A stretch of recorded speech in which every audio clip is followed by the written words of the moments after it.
السلام علیکم دوستو، کیا آپ نے کبھی سوچا ہے کہ 1 لاکھ سے زیادہ مسلمان ایک جگہ جمع ہوں اور ایک روشن چہرہ نرم آواز میں کہیں، اے لوگو سن لو، میں شاید اس حج کے بعد تمہارے درمیان نہ رہوں۔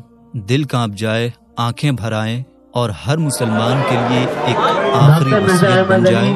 یہ تھا حجۃ الوداع، جہاں حضور صلی اللہ تعالی علیہ وآلہ وسلم نے نہ صرف اسلام کو مکمل کیا بلکہ انسانیت کو اس کا اصلی چہرہ دکھا دیا۔ جہاں تخت نہیں تھا، صرف ایک اونٹنی تھی، جہاں شاہی محل نہیں، ایک سادگی بھرا سفر تھا۔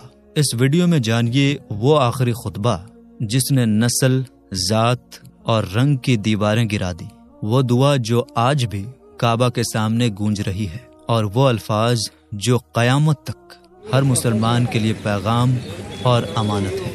اگر آپ کا دل محبت رسول سے دھڑکتا ہے تو یہ ویڈیو ایک بار نہیں، بار بار دیکھیے، کیونکہ یہ صرف ایک حج نہیں، ایک الوداع تھا جس کے بعد کوئی دوسرا نبی آنے والا نہیں۔ تو چلیے ویڈیو شروع کرتے ہیں۔ میرے دوستو، ہجرت کا 10واں سال، اس سال کے تمام واقعات میں سب سے زیادہ اہم اور یادگار واقعہ حجۃ الوداع تھا۔ یہ وہی حج تھا جو حضور صلی اللہ تعالی علیہ وآلہ وسلم نے اپنی زندگی میں آخری بار کیا تھا، اور ہجرت کے بعد یہی آپ کا پہلا حج تھا۔ ذوالقعدہ کی 10 تاریخ کو آپ نے لوگوں کو بتایا کہ آپ حج کے لیے جا رہے ہیں۔ یہ خبر پورے عرب میں ایسے پھیل گئی جیسے بجلی۔ ہر طرف سے لوگ چل پڑے کہ کسی طرح حضور صلی اللہ تعالی علیہ وآلہ وسلم کے ساتھ حج کی سعادت مل جائے۔ عرب کے کونے کونے سے لوگ شوق اور محبت کے ساتھ امڑ پڑے۔ حضور اقدس صلی اللہ تعالی علیہ وآلہ وسلم نے آخر ذی القعدہ کے مہینے میں جمعرات کے دن مدینہ شریف میں غسل فرمایا۔ پھر آپ نے احرام کے لیے تہبند اور چادر پہن لی۔ اس کے بعد نماز ظہر مسجد نبوی میں ادا فرمائی، اور پھر مدینہ منورہ سے حج کے لیے روانہ ہو گئے۔ آپ نے اپنی تمام بیویوں، ازواج مطہرات کو بھی ساتھ چلنے کا حکم دیا۔ مدینہ منورہ سے تقریباً 6 میل دور جو میقات کی جگہ ہے اور جسے ذوالحلیفہ کہا جاتا ہے، وہاں پہنچ کر آپ نے رات گزاری۔ پھر آپ نے احرام باندھنے سے پہلے غسل فرمایا، اور حضرت بی بی عائشہ رضی اللہ تعالی عنہا نے ادب اور محبت سے آپ کے مبارک جسم پر اپنے ہاتھ سے خوشبو لگائی۔ اس کے بعد آپ نے 2 رکعت نماز پڑھی اور اپنی اونٹنی قصوہ پر سوار ہو کر احرام باندھا۔ پھر آپ نے اونچی آواز میں لبیک اللہم لبیک پڑھا اور حج کے سفر پر روانہ ہو گئے۔ حضرت جابر رضی اللہ تعالی عنہ بیان کرتے ہیں کہ جب میں نے نظر اٹھا کر دیکھا تو جہاں تک نظر جاتی تھی ہر طرف لوگ ہی لوگ نظر آ رہے تھے۔ آگے پیچھے دائیں بائیں چاروں طرف انسانوں کا سیلاب تھا۔ بہقی کی ایک روایت میں ہے کہ اس وقت 1,14,000 مسلمان حضور صلی اللہ تعالی علیہ وآلہ وسلم کے ساتھ تھے، اور کچھ دوسری روایتوں میں 1,24,000 کی تعداد بھی بتائی گئی ہے، جو سب کے سب حجۃ الوداع میں آپ کے ساتھ تھے۔ 4 ذی الحجہ کو آپ صلی اللہ تعالی علیہ وآلہ وسلم مکہ مکرمہ میں داخل ہوئے۔ جب آپ کے بنی ہاشم خاندان کے لڑکوں کو یہ خبر ملی کہ آپ تشریف لا چکے ہیں تو وہ خوشی سے دوڑتے ہوئے آپ کے پاس آ گئے۔ حضور صلی اللہ تعالی علیہ وآلہ وسلم نے بڑے پیار اور محبت سے کسی کو آگے بٹھایا، کسی کو پیچھے، اور اپنی اونٹنی پر انہیں سوار کر لیا۔ حضور پاک صلی اللہ تعالی علیہ وآلہ وسلم نے فجر کی نماز ذی طویٰ نامی جگہ پر ادا فرمائی، پھر غسل فرمایا۔ اس کے بعد آپ مکہ مکرمہ کی طرف روانہ ہو گئے، اور چاشت کے وقت یعنی جب سورج اونچائی پر آ چکا تھا مسجد حرام میں داخل ہوئے۔ جب آپ کی نظر نبوت کعبہ شریف پر پڑی تو آپ نے ایک بہت پیاری دعا پڑھی، جس کا مطلب کچھ یوں ہے: اے اللہ، تو ہی ہے جو سلامتی دینے والا ہے، اور ہر سلامتی تیری ہی طرف سے آتی ہے۔ اے ہمارے رب، ہمیں سلامتی کے ساتھ زندگی عطا فرما۔ اے اللہ، اس پاک گھر یعنی کعبہ شریف کی عظمت اور عزت کو اور زیادہ بڑھا دے، اور جو کوئی اس گھر کا حج یا عمرہ کرے اس کے لیے بھی بزرگی، شرافت اور عظمت میں اضافہ فرما۔ جب حضور صلی اللہ تعالی علیہ وآلہ وسلم حجر اسود کے سامنے پہنچے تو آپ نے حجر اسود پر اپنا مبارک ہاتھ رکھا اور اس کو بوسہ دیا یعنی چوما۔ اس کے بعد آپ نے کعبہ شریف کا طواف شروع فرمایا۔ طواف کے پہلے 3 چکروں میں آپ نے تیز اور جوش سے چلنے والا انداز، جسے رمل کہتے ہیں، اپنایا اور باقی 4 چکروں میں عام چال سے چلے۔ ہر بار جب حجر اسود کے سامنے آتے تو اپنی مبارک چھڑی سے اس کی طرف اشارہ کرتے اور پھر اس چھڑی کو چوم لیتے۔ حجر اسود کا استلام یعنی ادب اور محبت سے چھونا یا اشارہ کرنا آپ صلی اللہ تعالی علیہ وآلہ وسلم نے الگ الگ طریقوں سے کیا۔ کبھی چھڑی سے اشارہ کیا، کبھی ہاتھ سے چھو کر اپنے ہاتھ کو چوما اور کبھی اپنے مبارک ہونٹ سیدھے حجر اسود پر رکھ کر اسے بوسہ دیا۔ اتنا ہی نہیں بلکہ یہ بھی ثابت ہے کہ آپ نے رکن یمانی کعبہ کا ایک اور کونا کا بھی استلام فرمایا، یعنی اسے بھی ادب سے چھوا۔ جب حضور صلی اللہ تعالی علیہ وآلہ وسلم طواف سے فارغ ہوئے تو آپ مقام ابراہیم کے پاس تشریف لائے اور وہاں 2 رکعت نماز ادا فرمائی۔ نماز کے بعد آپ نے پھر سے حجر اسود کا استلام، اشارہ یا چھونا فرمایا، پھر سامنے کے دروازے سے صفا کی طرف روانہ ہوئے۔ جب آپ صفا کے قریب پہنچے تو آپ نے قرآن کی یہ آیت تلاوت فرمائی جس کا مطلب ہے بے شک صفا اور مروہ اللہ کے دین کے نشانوں میں سے ہیں۔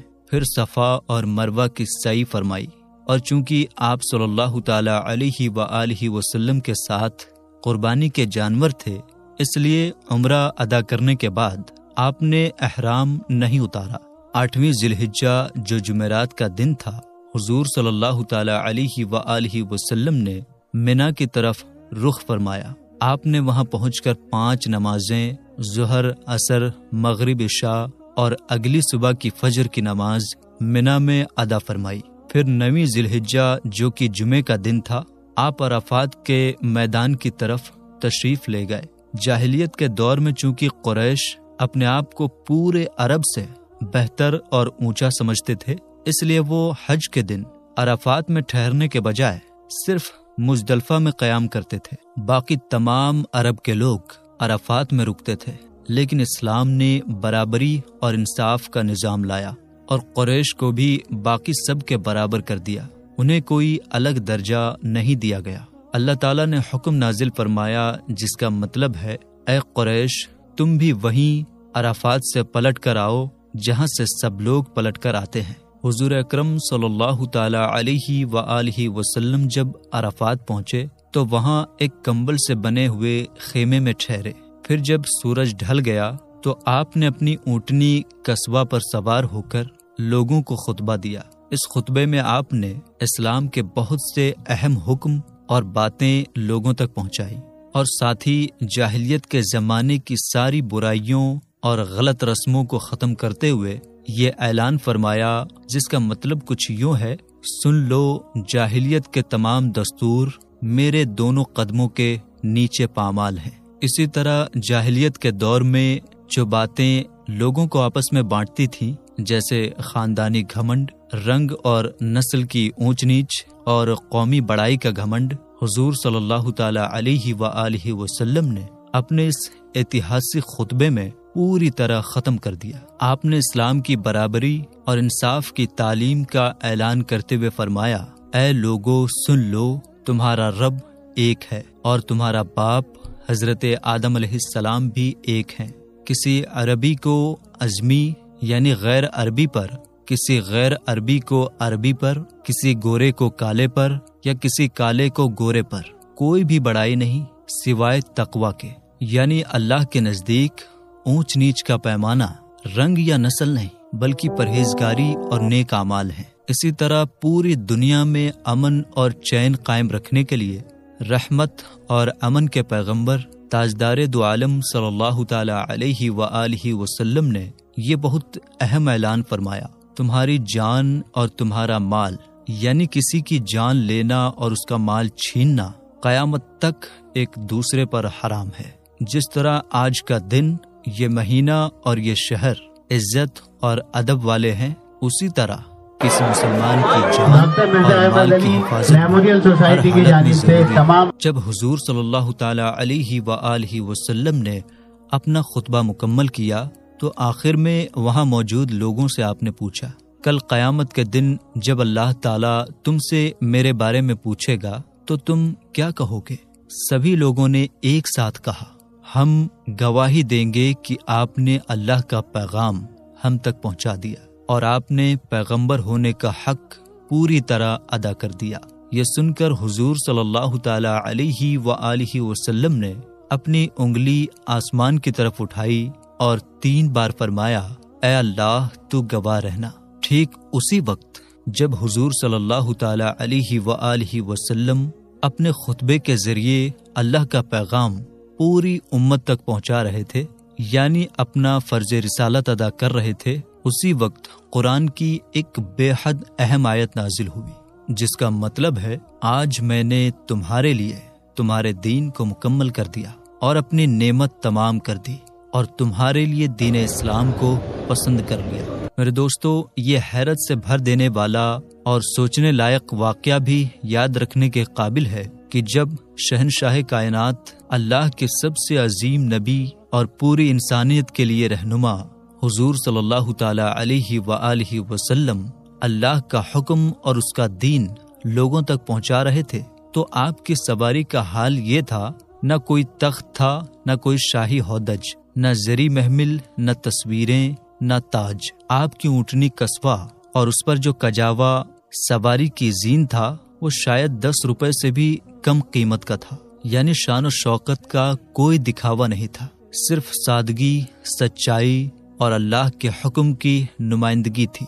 کیا دنیا کی پوری تاریخ میں کسی اور بادشاہ نے کبھی اتنی سادگی کا ایسا بے مثال نمونہ پیش کیا ہے؟ اس کا جواب صرف ایک ہی ہے اور وہ ہے نہیں۔ یہ وہی سادگی اور زاہدی بھری بادشاہی ہے جو صرف شہنشاہ دو عالم صلی اللہ تعالی علیہ وآلہ وسلم کی بادشاہت کو سب سے الگ اور سب سے اونچا بناتی ہے۔ آپ کی شان یہ تھی کہ اللہ کے سب سے عظیم نبی ہو کر بھی آپ نے شاہی تام جھام یا دنیا کو دکھانے والی چیزوں کو کبھی پسند نہیں کیا، بلکہ سادگی، اخلاص اور تواضع کے ساتھ اللہ کا پیغام پوری دنیا تک پہنچا دیا۔ خطبے کے بعد حضور پاک صلی اللہ تعالی علیہ وآلہ وسلم نے ظہر اور عصر کی نمازیں ایک اذان اور 2 الگ الگ اقامتوں کے ساتھ ادا فرمائی۔ پھر آپ موقف عرفات کی دعا کی جگہ تشریف لے گئے اور جبل رحمت کے نیچے سورج کے ڈھلنے تک دعا میں مصروف رہے۔ سورج کے غروب ہونے کے بعد آپ 1 لاکھ سے زیادہ حاجیوں کے ساتھ عرفات سے چل کر مزدلفہ پہنچے۔ یہاں آپ نے پہلے مغرب پھر عشاء کی نماز ایک اذان اور 2 اقامتوں کے ساتھ ادا فرمائی۔ پھر آپ مشعر حرام مزدلفہ کی مقدس جگہ کے پاس پوری رات امت کے لیے دعائیں کرتے رہے۔ سورج نکلنے سے پہلے آپ مزدلفہ سے منی کی طرف روانہ ہوئے اور وادی محصر کے راستے سے ہوتے ہوئے جمرہ، جہاں شیطان کو کنکریاں ماری جاتی ہیں، وہاں پہنچے۔ وہاں آپ نے کنکریاں ماری اور پھر اونچی آواز میں اعلان فرمایا، جس کا مطلب کچھ یوں ہے، حج کے مسائل سیکھ لو، میں نہیں جانتا کہ شاید اس کے بعد میں دوسرا حج نہ کروں گا۔ منی میں بھی حضور صلی اللہ تعالی علیہ وآلہ وسلم نے ایک لمبا خطبہ دیا، جس میں آپ نے عرفات والے خطبے کی طرح بہت سے اسلامی مسائل اور حکموں کا اعلان کیا۔ اس کے بعد آپ قربانی کی جگہ تشریف لے گئے۔ آپ کے ساتھ اس وقت 100 اونٹ تھے، جن میں سے کچھ کو آپ نے اپنے مبارک ہاتھوں سے قربان فرمایا اور باقی کو حضرت علی رضی اللہ تعالی عنہ کو سونپ دیا۔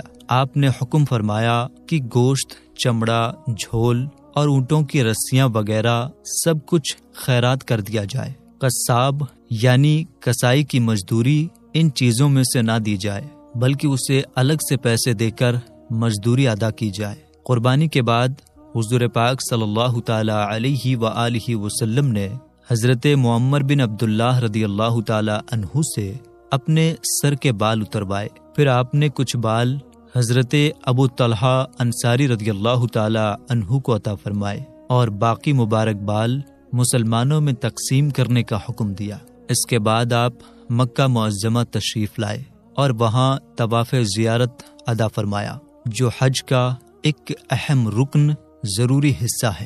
ساقی کوثر حضور صلی اللہ تعالی علیہ وآلہ وسلم زمزم کے پاس تشریف لائے۔ اس وقت عبد المطلب کے خاندان کے لوگ حاجیوں کو زمزم کا پانی پلا رہے تھے۔ آپ نے فرمایا، اگر مجھے یہ ڈر نہ ہوتا کہ مجھ کو ایسا کرتے دیکھ کر دوسرے لوگ بھی تمہارے ہاتھ سے ڈول چھین کر خود اپنے ہاتھ سے پانی بھر کر پینے لگیں گے تو میں خود اپنے ہاتھ سے پانی بھر کر پیتا۔ حضرت عباس رضی اللہ تعالی عنہ نے زمزم شریف پیش کیا اور آپ نے قبلے کی طرف منہ کر کے کھڑے کھڑے زمزم شریف پیا۔ اس کے بعد آپ مینا واپس تشریف لے گئے اور 12 ذی الحجہ تک وہاں قیام فرمایا۔ ہر روز سورج ڈھلنے کے بعد آپ نے تینوں جمروں شیطان کو کنکریاں مارنے کی جگہوں کو کنکریاں ماری۔ پھر 13 ذی الحجہ منگل کے دن سورج ڈھلنے کے بعد آپ منا سے روانہ ہوئے اور محسب نام کی جگہ پر رات گزاری۔ صبح آپ نے کعبہ شریف میں فجر کی نماز ادا فرمائی اور پھر طواف وداع رخصتی کا آخری طواف کیا۔ اس کے بعد مہاجرین اور انصار کے ساتھ مدینہ منورہ کی طرف روانہ ہو گئے۔ راستے میں ایک جگہ ہے جس کا نام غدیر خم ہے، وہاں ایک تالاب بھی موجود تھا۔ حضور صلی اللہ تعالی علیہ وآلہ وسلم نے وہاں رک کر سارے ساتھیوں کو اکٹھا فرمایا اور انہیں ایک چھوٹا لیکن بہت اہم خطبہ دیا۔ اس خطبے میں آپ نے فرمایا، جس کا مطلب کچھ یوں ہے، حمد و ثنا کے بعد اے لوگو، میں بھی ایک آدمی ہوں۔ ممکن ہے کہ خدا تعالیٰ کا فرشتہ ملک الموت جلد آ جائے اور مجھے اس کا پیغام قبول کرنا پڑے۔ تمہارے بیچ 2 بھاری چیزیں چھوڑتا ہوں، ایک خدا تعالیٰ کی کتاب جس میں ہدایت اور روشنی ہے، اور دوسری چیز میرے اہل بیت ہیں۔ میں اپنے اہل بیت کے بارے میں تمہیں خدا تعالیٰ کی یاد دلاتا ہوں۔ اس خطبے میں آپ صلی اللہ تعالی علیہ وآلہ وسلم نے یہ بھی ارشاد فرمایا کہ جس کا میں مولا ہوں، علی بھی اس کے مولا۔